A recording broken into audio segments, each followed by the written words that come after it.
दुख लवलेश न सपन्यहु ताके।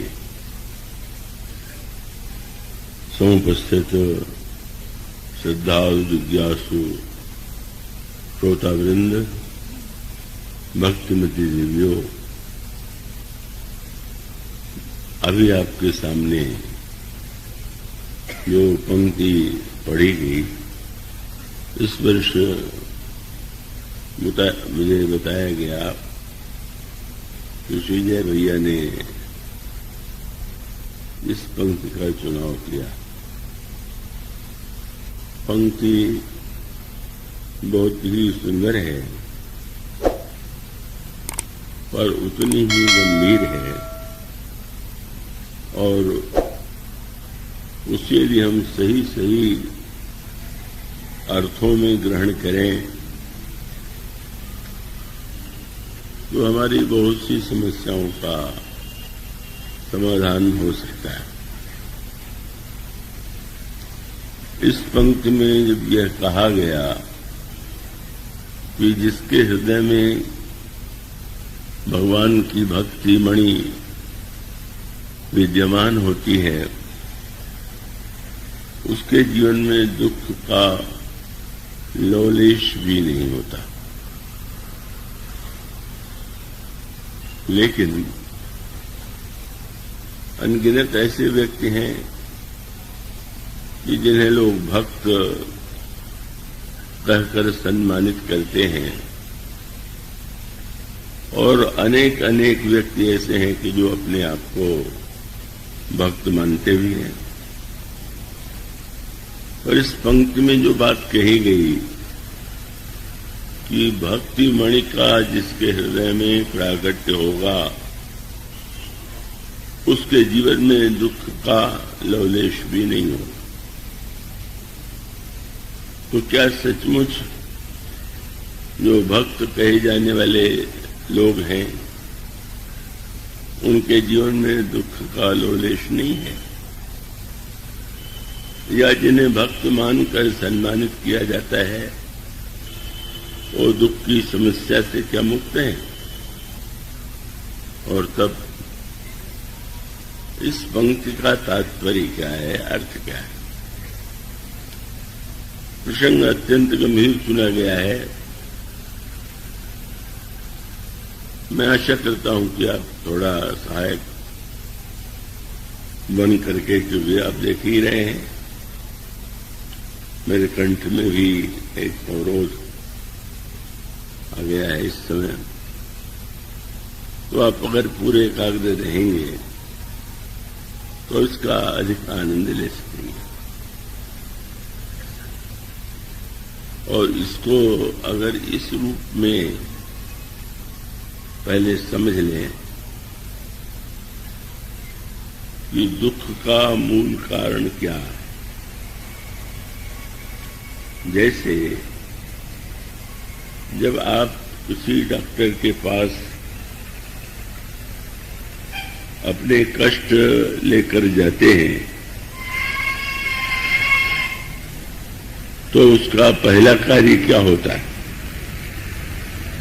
वो रोग के मूल कारण का पता जानना चाहता है। आपको कई पर्चों पर लिख करके दिया जाता है कि आप इसकी जांच कराइए, रक्त की जांच कराइए, या अन्य जो शरीर के अंग हैं उनकी पहले जांच कराएं। और उसके पश्चात जब वो डॉक्टर के पास सारी रिपोर्ट पहुंच जाती है तो उसको दुख देख करके वह इस निर्णय पर पहुंचता है कि इस व्यक्ति के शरीर में जो कष्ट है, रोग है, उसका कारण क्या है। और यदि कारण का पता लग जाए तो उससे बड़ा संतोष होता है, क्योंकि कारण का ज्ञान होने पर उसकी दवा करने में कठिनाई नहीं होगी। पर अगर कारण का पता न चले तो एक व्यक्ति तो है जो कह देगा कि तुम्हारे शरीर में कोई रोग नहीं,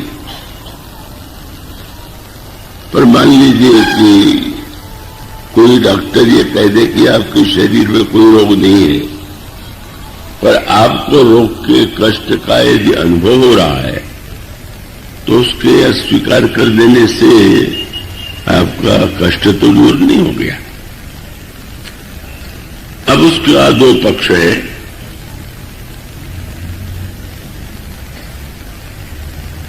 एक पक्ष तो यह है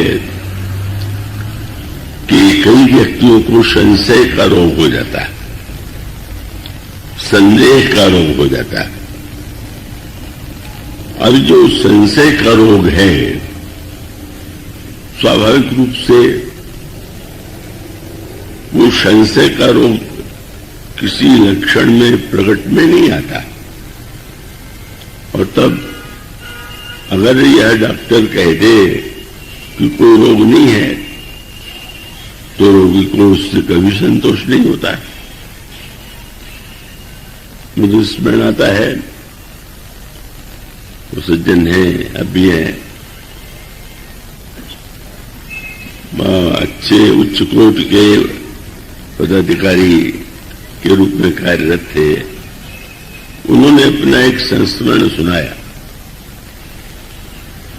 कि जब वो इलाहाबाद प्रयाग विश्वविद्यालय में पढ़ रहे थे तो उन्हें अपने जो पुस्तकें कोर्स की थी उसे तो पढ़ते थे, पर अन्य पुस्तकों को पढ़ने का भी एक शौक था,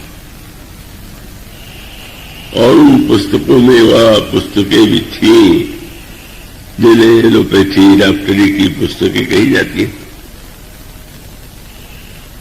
उन्होंने पढ़ते हुए एक अध्याय में जो लक्षण पढ़े उसको उन्हें लगने लगा कि ये सारे लक्षण तो मेरे शरीर में हैं। दुखी हो गए, ये तो सारे लक्षण जो लिखे गए हैं सब हैं, और तब वे डॉक्टर के पास गए।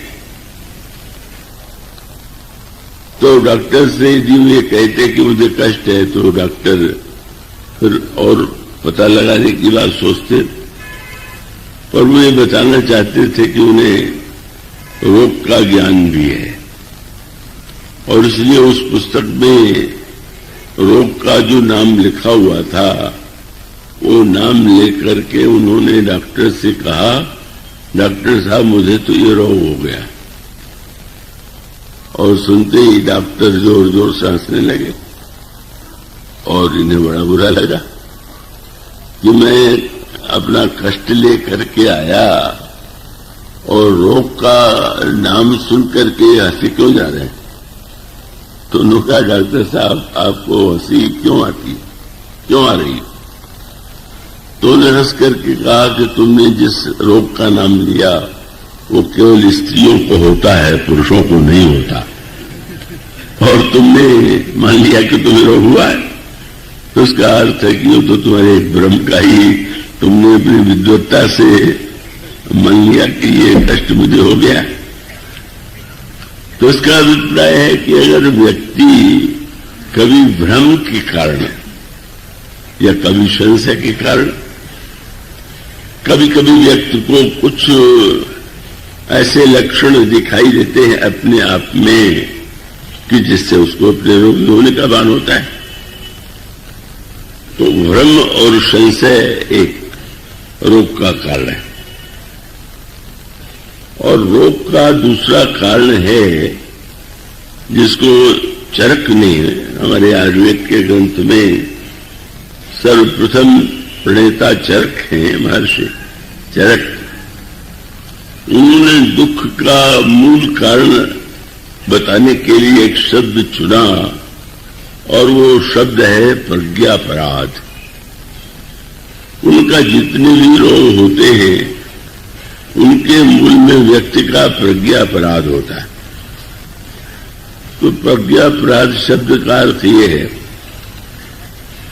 कि हम जो जानते हैं और जानते हैं कि ये कुपथ्य है, इससे लोग उत्पन्न होता है, यह बढ़ता है, फिर भी हम जानबूझ करके वही कुपथ्य कर रहे हैं, वही भूल दोहरा रहे हैं। तो उसका अभिप्राय है उस व्यक्ति ने अपनी बुद्धि का अनादर कर दिया और अब उसके शरीर में जो रोग है उसके अपने ही प्रज्ञा का, जो उसने अपनी बुद्धि का अनादर किया, जानते हुए भी उसने वही भूल दोहरा दिया, इसलिए व्यक्ति को रोग होता है।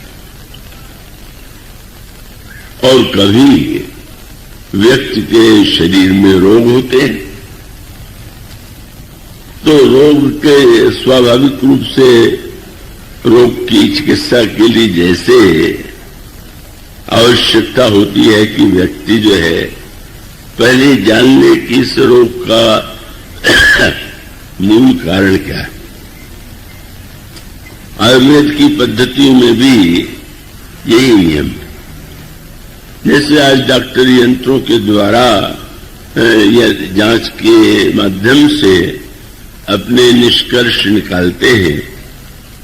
प्राचीन काल के आपने वैद्यों को यदि हो थोड़े बहुत तो देखा होगा कि जब कोई रोगी उनके पास जाता है तो उसका हाथ पकड़ करके तो वो कुछ देर तक हाथ के कुछ ऐसे अंग जिसको हम भीतर से नाड़ी कहते हैं उन पर हाथ रखते हुए आपने भी देखा होगा कि उनकी अंगुलियां कुछ चलती सी हैं और वे निर्णय करते हैं। पहला निर्णय जो किया जाता है और जिसके द्वारा दवा दी जाती है, आयुर्वेद शास्त्र ने ये माना कि ये जो त्रिधातु है जिसको उन्होंने नाम दिया कफ, वात और पित्त, उन्होंने कहा कि कफ, वात, पित्त के ये जो माध्यम है इन्हीं के द्वारा शरीर का में व्यक्ति की स्वस्थता और अस्वस्थता का निर्णय होता है। अगर कफ, वात, पित्त तीनों की नाड़ियां सही गति से चल रही है तो इसका अर्थ है कि रोग नहीं। और तीनों में से अगर कोई अधिक तेज गति से चल रहा है तो रोगी का निदान करते हुए और फिर उसकी दवा देते हैं।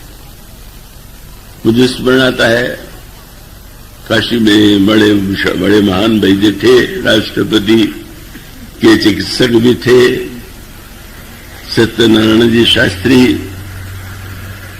एक बार कलकत्ते के कोई बहुत समृद्ध व्यक्ति उनके पास आए और उन्होंने रोग का नाम लेकर के ये कहा कि महाराज हमारे भाई को ये रोग हुआ है, आप उसके लिए कोई दवा दीजिए। तो उन्होंने कहा कि रोग की दवा मैं तब तक नहीं दूंगा जब तक मैं रोगी को देख नहीं लूंगा।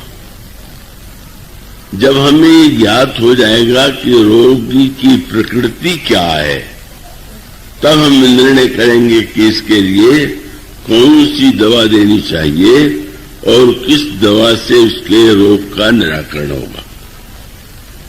तो आयुर्वेद शास्त्र में इसको निदान का नाम दिया गया कि पहले रोग का निदान हो जाए और फिर निदान के बाद योग्य वैद्य दवा ले। इसलिए अब इसको एक दृष्टांत के रूप में आपके सामने रखें। पक्षराज गरुड़ से देवर्षि नारद ने ये कहा कि लंका के युद्ध में श्री राम का इंद्रजित मेघनाथ के नागपाश से बंध गए हैं, आप जाकर उन्हें नागपाश से मुक्त कीजिए। वे गए। श्री राम को जब नागपाश में उन्होंने बंधे देखा तो आश्चर्यचकित हो गए। उन्होंने अपना कार्य तो पूरा किया, उनके आने पर नाग शरीर को छोड़कर अलग हो गए, पर वो एक नई स्थिति में पहुंच गए। और वो नई स्थिति क्या थी? बहुत मीठा वाक्य कहा गया उसको, बड़े साहित्यिक रूप में रामायण में बात कही गई। जब गरुड़ से काकभूषण जी ने पूछा कि आपको क्या रोग हुआ है, तो उनका मुझे सांप ने डस लिया। गरुड़ ये कहे कि सांप ने हमें डस लिया, तो गरुड़ तो सर्प को खा जाते हैं और वो कहते हैं कि सांप ने डस लिया है, कैसी विचित्र सी बात। पूछा उन्होंने कि सांप ने डस लिया, तो उनका संशय सर्प ग्रसे मुही था, संशय के सांप ने मुझे डस लिया। और उसका अभिप्राय ये हुआ कि वे स्वयं गए थे श्री राम को नागपाश से मुक्त करने के लिए, और उनके अंतःकरण में प्रश्न आया कि भव बंधन ते छूट ही नर जपी जाकर नाम, खरव निशाचर बांधे नाग पास सो राम। जिन भगवान का नाम लेकर के व्यक्ति संसार बंधन से मुक्त हो जाता है, उन भगवान को एक साधारण राक्षस ने बांध लिया। इससे बढ़कर के आश्चर्य क्या बात होगी? अब यहां तक तो स्पष्ट है कि वो उस दृश्य को देख करके यही अनुमान करते हैं कि ये तो असमर्थ व्यक्ति ही नागपाश से मरता है। और तब इस संशय से ग्रस्त होने के बाद वे कहाँ जाते हैं? सबसे पहले देवर्षि नारद के पास जाते हैं और उनसे जाकर के ये कहते हैं कि आपने एक जो काम सौंपा, वो काम तो मैंने पूरा कर दिया, पर महाराज मैं तो स्वयं बड़े संकट में पड़ गया हूं, मैं तो भ्रमित हो गया हूं, मैं संशयग्रस्त हो गया हूं कि जिनको मुक्त करने के लिए गया वो भगवान भी है कि नहीं। लेकिन एक अनोखी बात है, यही वो सूत्र आपके सामने आएगा। राम कथा को रामायण में औषधि के रूप में भी बताया गया। राम कथा के अनगिनत रूप हैं, आपके सामने उमाशंकर जी संभव गंगा के रूप में उनका वर्णन कर रहे थे, कल आज भी कर रहे होंगे। तो वो जो राम कथा जो है वो समस्त रोगों का निवारण करने वाली है। लेकिन आश्चर्य है कि देवर्षि नारद से बढ़कर के भगवान की कथा का ज्ञाता और ज्ञान गायन करने वाला कौन हो सकता है? लेकिन उन्होंने ये कह दिया कि जो रोग तुम्हें हुआ है वो तो मुझे भी पहले हो चुका है, इसलिए मैं तुम्हारी दवा नहीं कर पाऊंगा, तुम्हें तो ब्रह्मा के पास जाना चाहिए। और वो पितामह ब्रह्मा के पास गए। पितामह ब्रह्मा को जब उन्होंने सुनाया तो उन्होंने कहा कि तुम्हारे रोग की दवा मेरे पास नहीं। अब ब्रह्मा तो वेद के वक्ता है, अगर कथा ही औषधि है तो वे भी सुना सकते हैं, नारद जी को तो और कोई काम ही नहीं। और तब ब्रह्मा ने कह दिया कि अब तुम जाकर के शंकर जी से प्रश्न करो और उनसे तुम्हारे इस रोग का विनाश होगा। का मानस रोगों का जहां पर वर्णन किया गया है वहां पर सदगुरु को ही वैद्य की संज्ञा दी गई। सदगुरु वैद्य, और शंकर जी कौन है? त्रिभुवन गुरु है। और त्रिभुवन गुरु होने का अभिप्राय है कि वो तो सबसे बड़े वैद्य है। तो ब्रह्मा ने ये कहा कि तुम त्रिभुवन गुरु शंकर के पास जाओ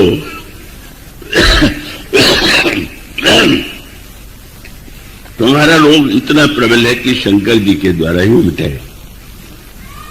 भगवान शंकर उस समय जा रहे थे, बीच मार्ग में गरुड़ गए, चरणों में प्रणाम किया और अपना संशय उनके सामने रखा और साथ साथ यह भी बताया कि देवर्षि ने और ब्रह्मा जी ने मेरे प्रश्न का समाधान नहीं किया, आप जो है कृपा करके समाधान करें।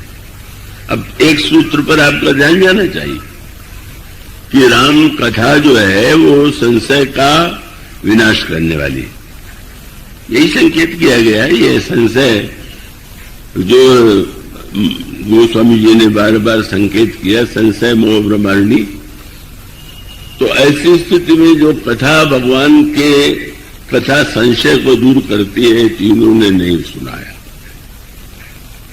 और नहीं सुनाया तो एक नई बात उन्होंने जोड़ दिया। उन्होंने कहा तुम बीच रास्ते में मुझे मिल गए और तुम्हारा रोग तो इतना कठिन है कि वो बहुत दिन तक दवा सेवन करनी पड़ेगी, तो तुम अगर चाहते हो तो तुम चले जाओ भुसुंडी के पास और वहां पर जाकर के तुम अपने इस संशय का आप संकेत करना और वो तुम्हारे रोग की दवा करेंगे। जब भगवान शंकर ने पार्वती जी को ये प्रश्न सुनाया, प्रसंग सुनाया, तो पार्वती जी चकित हो गई। महाराज जी, राम कथा से बढ़कर कोई दवा नहीं, निसंदेह मोह भ्रम हरणी, करम कथा भव सहिता तरणी, संदेह मोह भ्रम को दूर करने वाली। और आपने ब्रह्मा ने नहीं सुनाया, नारद ने नहीं सुनाया, आपने नहीं सुनाया, तो शंकर जी ने कई प्रकार के उत्तर दिए। उसमें एक उत्तर ये था कि पार्वती बातें थी कि समझे खग खग ही कर भाखा, ताते उमा गुप्त कर जाखा। अब पक्षी पक्षी की बात समझता है, इसलिए मैंने सोचा कि भाई पक्षीराज पक्षी है तो पक्षी भाषा में उन्हें कथा अधिक समझ में आएगी, तो भाषा का महत्व तो है। दिल्ली में जब प्रवचन चल रहा था, हालैंड से कुछ देवियां और कुछ पुरुष जो है मुझसे मिलने आए, क्योंकि वो रामायण और तुलसीदास पर एक वृत्तचित्र फिल्म का निर्माण करना चाहते थे। किसी ने मेरा नाम ले लिया था कि तुम उनके पास जाकर के बहुत सी बातें समझ सकते हो। वो मुझसे मिलने आए। वे अंग्रेजी भाषा तो जानते थे, हिंदी नहीं, और मैं हिंदी छोड़ अंग्रेजी नहीं जानता। तो एक वो दुभाषिया लेके आए थे जो मेरी बात उनको और उसकी बात मुझे समझाता था। तो उन्होंने, जो एक महिला ने मुझसे यही प्रश्न किया कि श्री राम के चरित्र में अनेक विशेषताओं के होते हुए भी शूर्पणखा के विवाह के प्रस्ताव के उत्तर में उसकी नाक कान कटवा लेना, इससे बढ़ के तो कोई असभ्यता हो ही नहीं सकती। उसके तरह से तो राम का व्यवहार बड़ा क्रूर है। अगर वो विवाह करना चाहती थी वो नहीं कर सकते थे, पर नाक कान कटवा लिया। अब मैंने समझाने की चेष्टा की, पर समस्या ये थी कि जो दुभाषिया था वो उतनी आध्यात्मिक गहराइयों में तो उसको समझने का अभ्यास नहीं था। वो कहने के बाद भी समाधान नहीं हो रहा था। तो मैं समझ गया कि समस्या भाषा की है।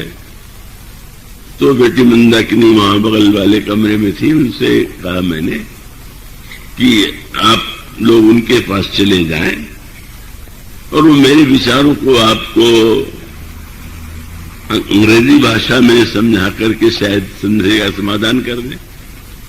और वो घंटों तक वहां उस कक्ष से नहीं निकली और वो जो प्रतिनिधिमंडल था बड़ा प्रसन्न हुआ। यही कहा कि आपकी बात तो समझ में नहीं आ रही थी, लेकिन वहां जाकर के मेरा समाधान हो गया। तो समझे कहीं कर भागा। उसी के बाद मैंने निर्णय किया था कि नहीं, अंग्रेजी भाषा में भी प्रवचन की आवश्यकता है। वो एक समस्या थी और उसका बड़ा लाभ मैंने देखा देश विदेश में। तो वो उत्तर तो सबसे स्वाभाविक है कि व्यक्ति अपनी भाषा में अपनी बात समझता है, पर इस तरह सत्य नहीं होता है। और उसके साथ साथ भाषा ही सब कुछ नहीं है। वो स्वामी जी के सामने भी प्रश्न था कि उस समय तक जो उच्च कोट के धार्मिक ग्रंथ होते थे वो संस्कृत भाषा में लिखे जाते थे।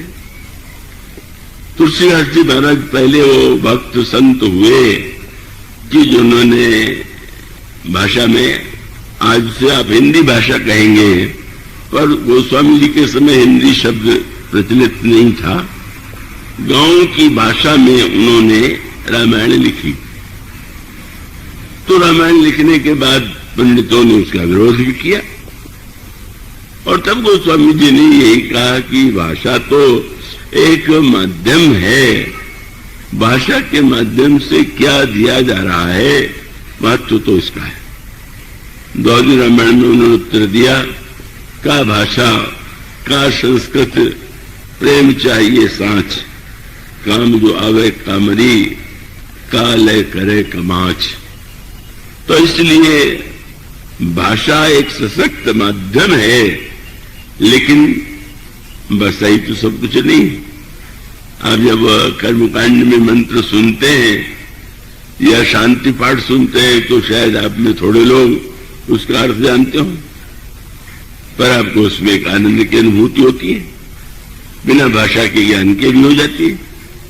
वो प्रसिद्ध ऐतिहासिक संस्मरण है नेपाल के महाराज जो राणा कहलाते थे, उन्हें उस समय इंग्लैंड की रानी विक्टोरिया थी। विक्टोरिया ने उन्हें आमंत्रित किया, वे गए। उनके स्वागत में जो संगीत रखा गया वो अंग्रेजी भाषा के संगीत थे और गायक भी अंग्रेज थे। और महाराज नेपाल बड़ी प्रसन्नता से सिर हिला रहे थे। जब वो समाप्त हुआ तो महारानी ने कहा कि मुझसे तो ये कहा गया था कि आपको अंग्रेजी का ज्ञान नहीं है, पर आप जिस तरह से आनंद ले रहे थे, झूम रहे थे, उससे तो लगता है कि नहीं, आपको बहुत अच्छा ज्ञान अंग्रेजी का है। तो महाराणा ने कहा कि नहीं, मुझे अंग्रेजी का ज्ञान तो सचमुच नहीं। तो नहीं है तो आप इतने प्रसन्न क्यों हो रहे थे, जब आप अर्थ ही नहीं जानते थे? तो बहुत सुंदर उत्तर दिया महाराणा ने। उन्होंने कहा कि जब पक्षी चहचहाते हैं तो उसका अर्थ कोई जानता है क्या? क्या वो पक्षी कह रहे हैं, पर सुन के ही आनंद आ जाता है। इसका अभिप्राय कभी कभी अर्थ न समझ पाने पर भी एक आनंद की, ईश्वर की या उसके द्वारा जो ध्वनि होती है उसका एक आनंद होता है। तो भाषा का महत्व तो है, तो उसके साथ साथ जब पार्वती जी को संतोष नहीं हुआ, महाराज आप क्यों कह रहे हैं? अगर आप पक्षियों की भाषा नहीं बोल पाते या न समझ पाते हो, न समझा पाते, तो आप कह सकते समझे कहीं कर भाषा, पर आप कौन सी भाषा नहीं बोल सकते? आपने गरुड़ जी से पक्षियों की भाषा में कथा सुना दिया होता, तब शंकर जी ने एक उत्तर दिया और वो उत्तर बड़ा समय नहीं हो गया। उसका मूल तात्पर्य यह था कि वस्तुतः उस रोग की दवा का ब्रह्मा के पास भी, नारद जी के पास भी और शंकर जी के भी पास, लेकिन इतना होते हुए भी कुछ सूत्र बड़े महत्व का था, जिसको संभवतः उमा शंकर जी सुना रहे थे कि आपके मन में अगर यूं कह लीजिए, वो तो दूसरे ढंग से बात कह रहे होंगे या कह रहे थे, पर अगर कोई वैद्य या डॉक्टर ऐसा हो कि जो आपसे बात करे और आप उस पर ये छाप डालने की चेष्टा करें कि वो आपसे भी बुद्धिमान है, आपसे भी योग्य है, तो बुद्धिमान डॉक्टर तो समझ जाता है ये तो अपने आप को मुझसे भी बहुत योग्य मानता है, इसको मैं क्या दवा दूंगा। उस दवा में भी इसको कोई कभी निकाल देगा। रामायण में आता है ये प्रसंग।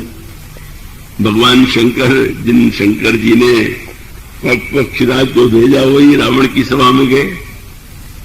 रावण के गुरु भी भगवान शंकर है, पर गुरु दीक्षा लेने से कोई सचमुच शिष्य हो जाता हो ऐसा नहीं है।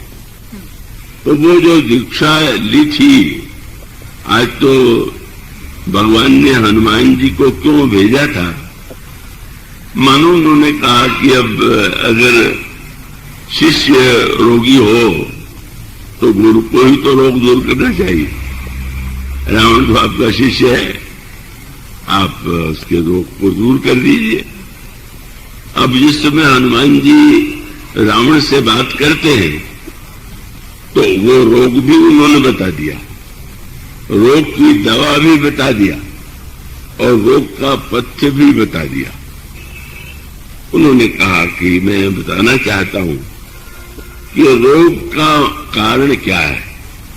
अभी जो बात आपके सामने मैं कह रहा हूं, हनुमान जी ने रावण से वही कहा, मोह मूल। तुम्हारे जीवन में जितने दोष हैं उन सब के मूल में मोह है।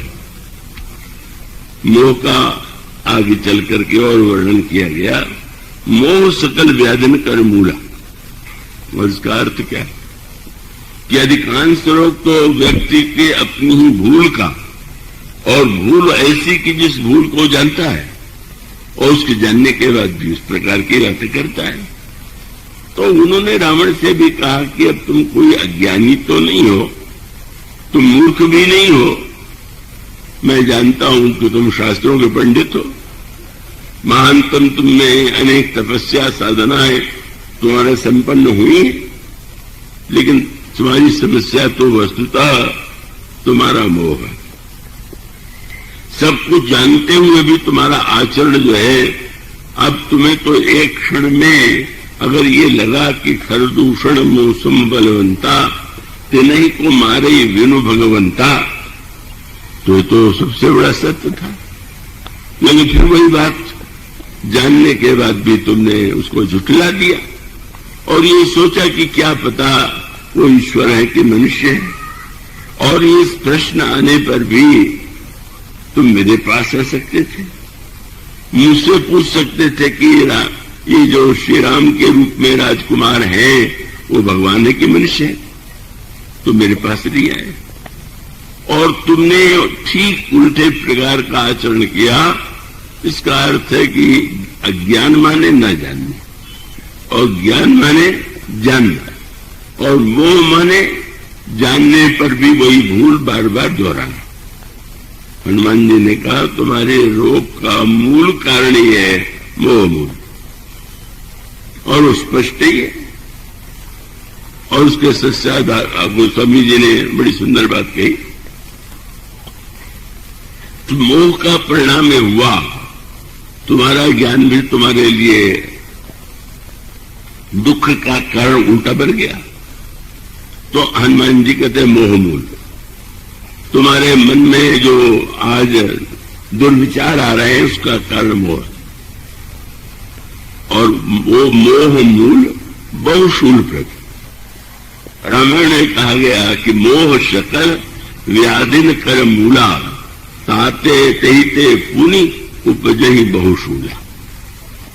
उन्होंने कहा देखो तुम्हारा रोग तो ये है मोह, और तुम्हें मैं दवा भी बता रहा हूं, पर दवा के साथ साथ अगर व्यक्ति को पथ्य करता जाए, ऐसा भी अधिकांश रोगियों के जीवन में होता है। दवा तो ये करते हैं, पर दवा करते हुए कुपथ्य भी करते जाते हैं।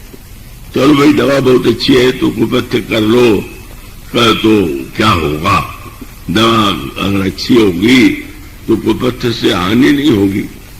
तो हनुमान जी ने कहा नहीं, तुम कुपथ्य छोड़ दो। क्या कुपथ्य? त्यागो तम अभिमान। अभिमान ही कुपथ्य है, और अभिमान का कुपथ्य होने के कारण अगर तुम्हें कोई दवा भी दी जाए तो तुम तो अभिमान के कारण उस दवा में ही दोष निकाल दोगे। इसलिए अगर तुम्हें पथ्य करना है तो त्यागो तम अभिमान।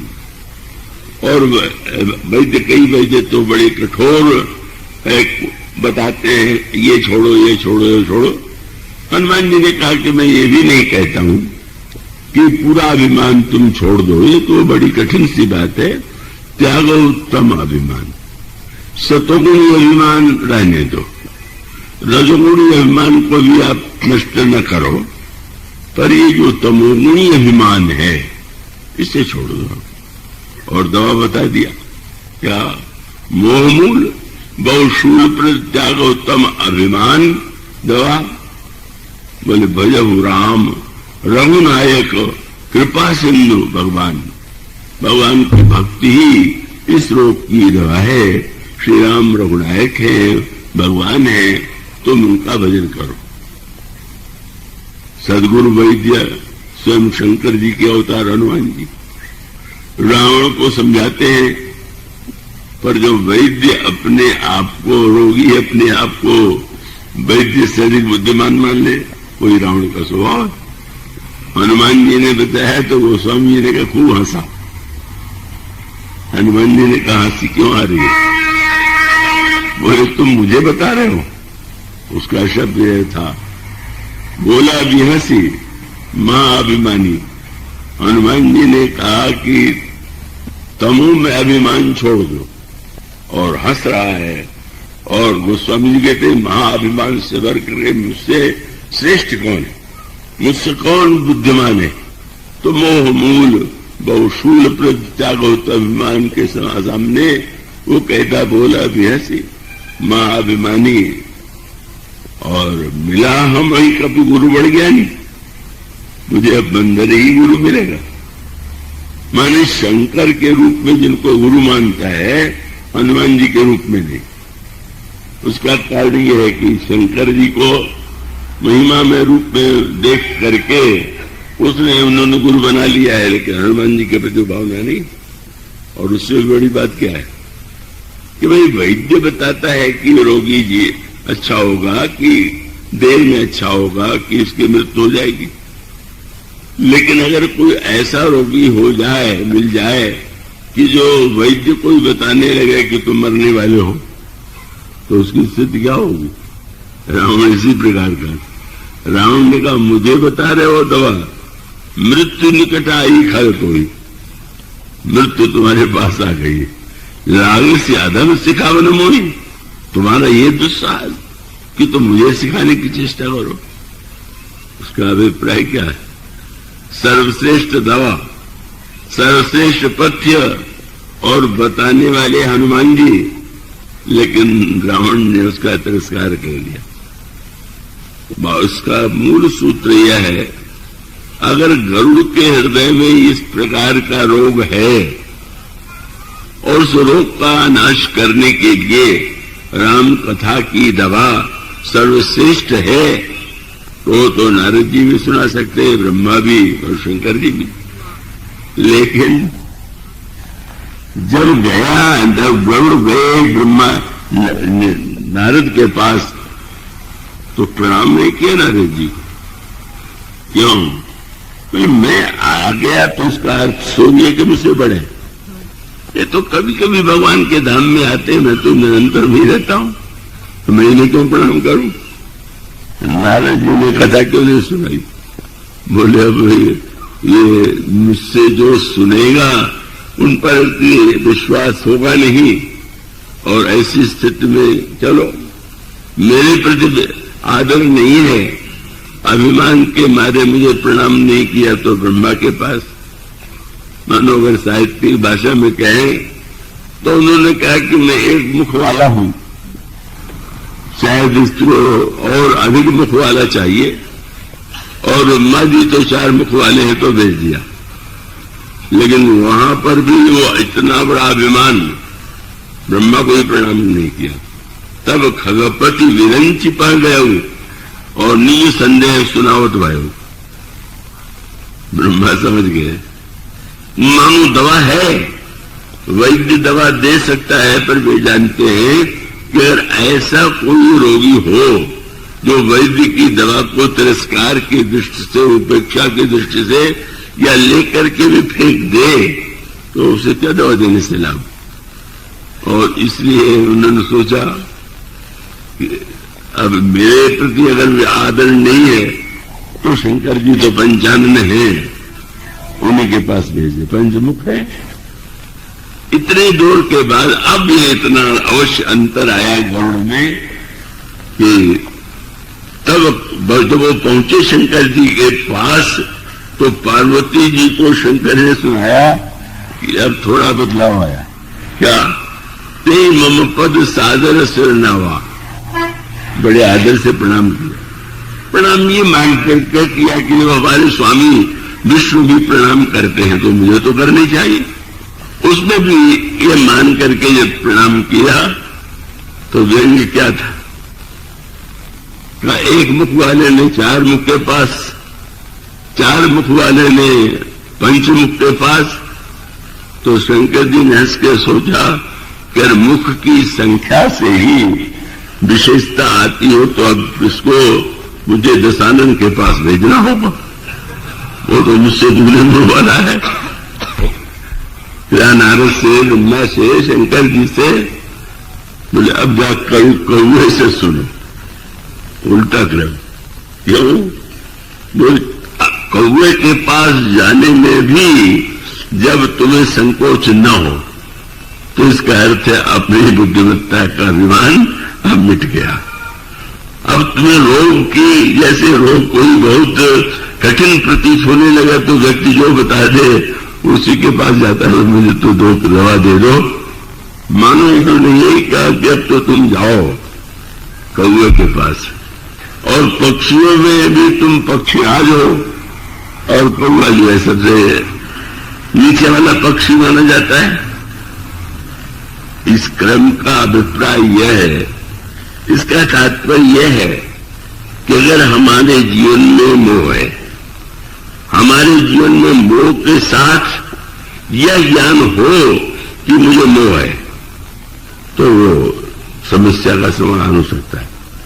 तो मोह होने के बाद भी किसी व्यक्ति को अपने मोह को ही वो ज्ञान मान बैठे और अपने मोह पर उसका जो उसके अंतःकरण में यह समझ जाना चाहिए कि वो मोहग्रस्त है, वो नहीं समझ पा रहा है। इसलिए जब उन्होंने कहा कि तुम जाओ, वही शब्द जिसकी कथा कल कही जा रही थी, आज तो बहुत अधिक लोग हैं, उसका सूत्र वही है जो कल बात कही गई थी।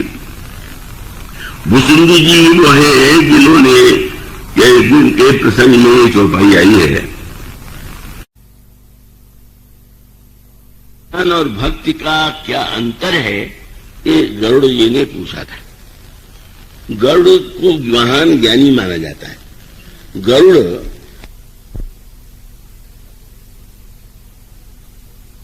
वो महाज्ञानी है।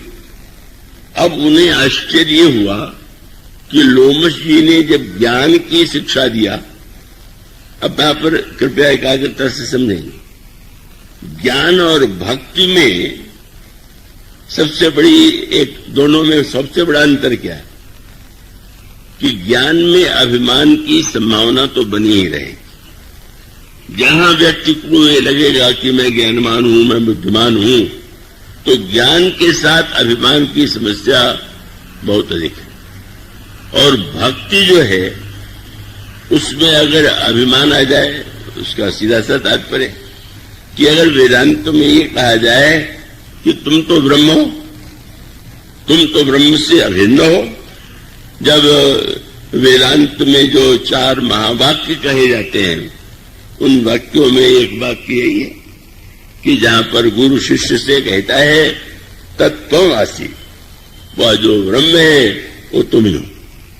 और महर्षि लोमश जी ने भी वसुंधरा जी से यही कहा था कि सोते तो हिताई रे वेदा, ब्रह्म में और तुम में रंच मात्र कोई भेद नहीं। तो इसी प्रकार से ज्ञान दीपक में भी बताया गया कि जब ज्ञान का दीपक जलता है तो भेद बुद्धि बैठ जाती है, ये ब्रह्म अलग है और मैं अलग हूं, दोनों में भेद है। तब उसके अंतःकरण में उदय होता है सोहमस्मि, स अहम अस्मि, वह मैं हूं। सोहमस्मिति वृत्ति अखंडा, दीप शिखा सोई परम प्रचंडा। अब स्वाभाविक रूप से अगर यह कोई व्यक्ति दोहराने लगे कि मैं ब्रह्म हूं, शायद वेदांत में कहा गया कि जीव ब्रह्म ही बना पर है, जीव ब्रह्म में रंच मात्र कोई भेद नहीं, तब बड़ी सरलता से व्यक्ति में अभिमान आ जाएगा। और अभिमान आ गया तो आपने देखा होगा कि कई बार जब कई दवा ऐसी होती है कि जो लेते ही रोगी उल्टी कर देता है, और तब डॉक्टर के सामने समस्या आती कि तो दवा उसको हो ही नहीं, बदलो दवा। तो ये एक ऐसा रोग है कि जिसमें दवा जो है काम नहीं करती, उल्टी हो जाती है, और वह है अभिमान का रोग। अहंकार आते दुखद डमरुआ।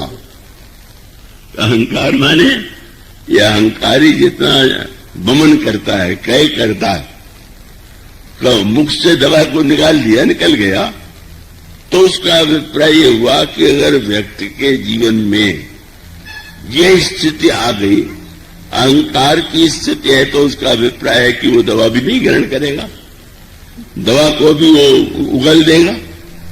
और तब ऐसी परिस्थिति में सबसे पहले तो वो दवा वो ले, दवा उसको पचे, और इसलिए ज्ञान के संदर्भ में अभिमान का प्रश्न ही नहीं।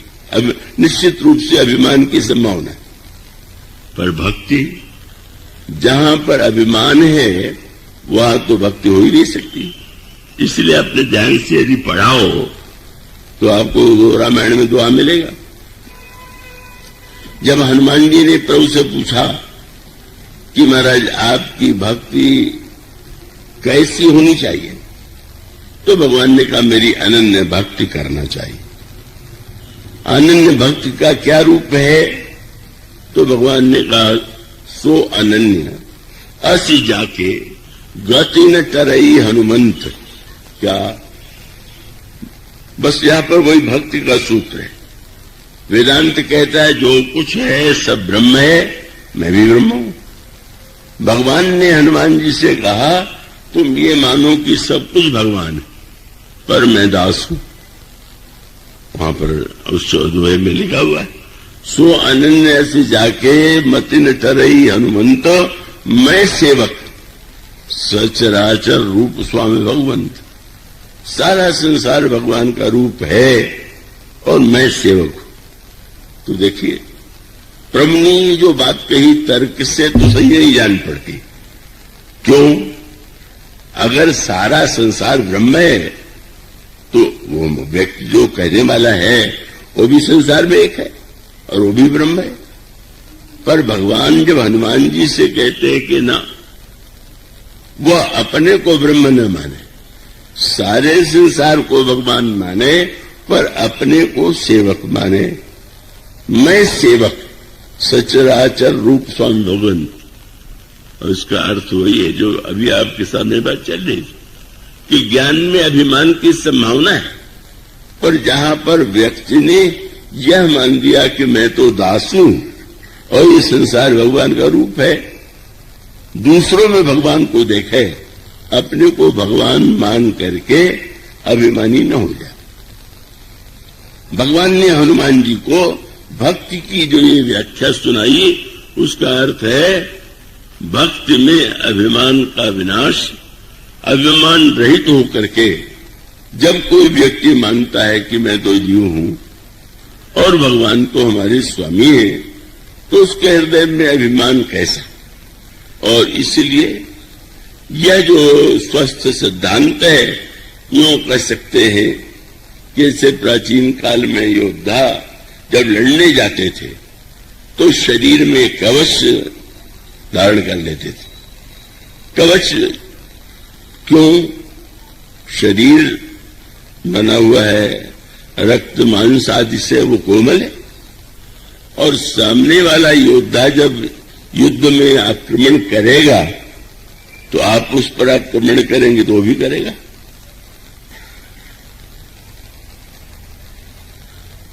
उस पर करेगा तो उसका अगर शस्त्र शरीर पर लगा तो शरीर से रक्त बहेगा या कटेगा। तो जैसे प्राचीन काल में एक ऊपर से जिसको कवच बख्तर कहा जाता था पुराने समय में, उसको योद्धा पहन लेते थे और बड़ा कठोर होता था। तो मानो ये जो व्यक्ति के जीवन में कवच है, अगर कोई भक्ति करना चाहता है तो उसको एक कवच ऐसा धारण करना चाहिए कि जो अभिमान से उसकी रक्षा करे। और तब भगवान का तात्पर्य ये था कि यह कवच क्या है, जहां हम यह माने कि मैं तो दास हूं, मैं स्वामी नहीं हूं, मैं ब्रह्म नहीं हूं, मैं भगवान नहीं हूं, तो मानो इस धारणा में जब व्यक्ति स्थित हो जाता है तो ऐसी स्थिति में स्वाभाविक रूप से अभिमान के द्वारा वो उसका विनाश नहीं होता। इसलिए भगवान शंकर ने जब भेजा भुसुंडी के पास तो उसका अभिप्राय कि मैं महान ज्ञानी हूं, मैं भगवान विष्णु का वाहन हूं, मैं सर्वश्रेष्ठ हूं और मैंने लंका के युद्ध में श्री राम को भी मुक्त किया है। अगर ये अभिमान होगा तो क्या सुनोगे और क्या तुम्हारा समाधान होगा? अगर उससे तुम मुक्त होना चाहते हो तो एक मूल अंतर जो कल बताया गया था, ज्ञान का अभिप्राय है तत्व की खोज, और भक्ति में तत्व की प्रधानता न होकर के रुचि की प्रधानता है। अब कल तो बड़े विस्तार से उसी की चर्चा की गई थी। इसका अभिप्राय दृष्टांत के रूप में वो कहें कि जितने गहने हैं वो सब सोने के, पर सोने के होते हुए भी गहने का वो ये आवश्यक नहीं कि जो व्यक्ति खरीदने जाए का वो व्यक्ति ये मान करके लेने लगे गहने को कि ये सब सोने के। वो तो सोना उसको चाहिए तो उसकी आंखों को जो सुंदर लगे और जिस अंग में वो सोना पहनना चाहता है। अगर वो गले में चाहता है तो हार चाहिए, अगर हाथ में चाहता है तो उसे कंगन चाहिए। तो वो कह सकते हैं कि एक में सत्य तो यही है कि सोना तत्वतः वो सोना। वो व्यंग में कथा कही जाती है कि किसी के पास गणेश जी की मूर्ति थी सोने की और चूहे की मूर्ति भी सोने की। कभी इतनी दरिद्रता का संकट आया कि उसने ही ये सोचा कि भाई अब क्या करें, अभाव है तो बेच दें। और बेचने जब गया तो जो लेने वाला शराब था उसने ये कहा, संयोग से गणेश जी और चूहे का जो तौल था बिल्कुल बराबर था, और जब उसने दोनों का दाम बराबर बताया तो ग्राहक बिगड़ गया। तुम इतने बुरे व्यक्ति हो कि कहां गणेश जी और कहां चूहा, दोनों के दाम बराबर बता रहे हो। तो उसने कहा मैं गणेश जी और चूहा नहीं खरीद रहा हूं, मैं तो सोना खरीद रहा हूं। सोना जो है उसमें कोई अर्थ नहीं है, वो तो तौल के प्रधानता है। स्वर्ण मानो धातु है और आभूषण माने स्वर्ण को हम आभूषण के रूप में धारण करके आनंदित होते हैं, गौरव का अनुभव करते हैं। तो इसके लिए एक शब्द कहा गया था कि ज्ञान में तत्व की प्रधानता है और भक्ति में रुचि की प्रधानता है। भोजन है, अब अगर कोई भोजन की व्याख्या ये कह के करने लगे कि सारी मिठाइयां घी में बनी हैं या चीनी है या ये है, तो इससे तो समाधान नहीं होता। आपकी जिह्वा को जो स्वादिष्ट लगता है वो आपके लिए रुचि रहे, रुचिपूर्ण है। और इसका अर्थ ये है कि ज्ञान का जो तत्व है और भक्ति का जो भाव है, और जिस भाव में रुचि की प्रधानता है। इसलिए अगर ब्रह्म मिलेगा तो सबको एक जैसा, निराकार ब्रह्म की अनुभूति होगी तो एक जैसी, पर साकार की भगवान रामचंद्र का युद्ध करके लौटे, अब अयोध्या के इतनी बड़ी संख्या में नागरिक स्वागत करने के लिए उमड़ पड़े,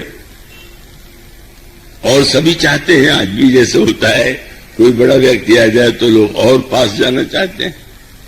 अयोध्या के सारे नागरिक उमड़ आए, लेकिन लगा कि हम विमान तो दूर है, पर गोस्वामी जी ने कहा कि प्रभु ने एक अनोखा खेल किया। क्या बोले? प्रेमातुर सब लोग निहारी, कौतुक कीन कृपाल ठरारी। भगवान ने कौतुक किया। क्या बोले? अमित रूप।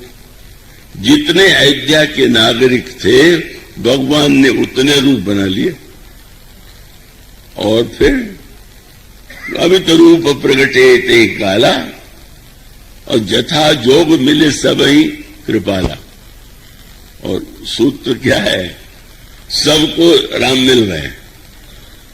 अब आनंद क्या है कि प्रत्येक व्यक्ति बहुत अपने को सौभाग्यशाली मान रहा है कि प्रभु कितने कृपालु हैं कि वो तो सबसे पहले मेरे पास चले आए। उसे पता नहीं कि दूसरे वाले के पास में खड़े, हर व्यक्ति को सामने, और किसी के पास समय नहीं है कि बगल वाले के राम को देखे, अपने राम में डूबा हुआ है। और गोस्वामी जी से पूछा गया कि सबको श्री राम एक ही जैसे मिले? बोले नहीं, जो जी भांति रहा अभिलाखी। सारा आनंद जो है, हम भगवान से ये नहीं कहते कि आप कैसे हैं, हम भगवान से कहते हैं हमारे लिए तो ऐसे बन जाइए, हम इस रूप में आपको पाना चाहते हैं। अब भगवान जगत पिता है ये तो एक अलग बात हुई, पर भक्त कहता है जो मेरे बालक बन जाइए, तो उसकी रुचि और भावना है, और भगवान उस भक्त की रुचि की रक्षा करते हैं। यही भक्त की विशेषता है। और इसीलिए गोस्वामी जी ने कहा, भुसुंडी जी कहाँ रहते हैं? शंकर जी कैलाश पर्वत पर रहते हैं। शंकर जी साक्षात ज्ञान में है, और वो तत्व का पर्वत है। और भुसुंडी जी का जो पर्वत है, जहां पर वो रहते हैं, उसके 4 शिखर हैं, और उसके लिए एक शब्द आया है, बस वही मूल है। तेई गिरी रुचिर बसई खग सोई, जहां सुनास कल्पांतर होगी। वो रुचिर पर्वत है, ज्ञान का पर्वत, तत्व का पर्वत है, और भक्त का पर्वत, रुचि का पर्वत। और इसीलिए ज्ञान और भक्ति, जब आप तत्व को जानना चाहें तो उसका भी आनंद ले सकते हैं, और जब रुचि के द्वारा आप रस पाना चाहें तो वो भक्त के द्वारा प्राप्त होता है। इसलिए यह जो हमारी रुचि है, भक्ति है, वही हम अगर दुख का विनाश चाहते हैं तो दुख का क्या स्वरूप है, दुख को कैसे, किन कारणों से उसका उदय हुआ है, और वो कैसे मिटेगा, यह उस मणि और भक्त दीपक की तुलना में बताया गया। तो आज इतना ही, इसके बाद की चर्चा कल। बोलिए श्याम।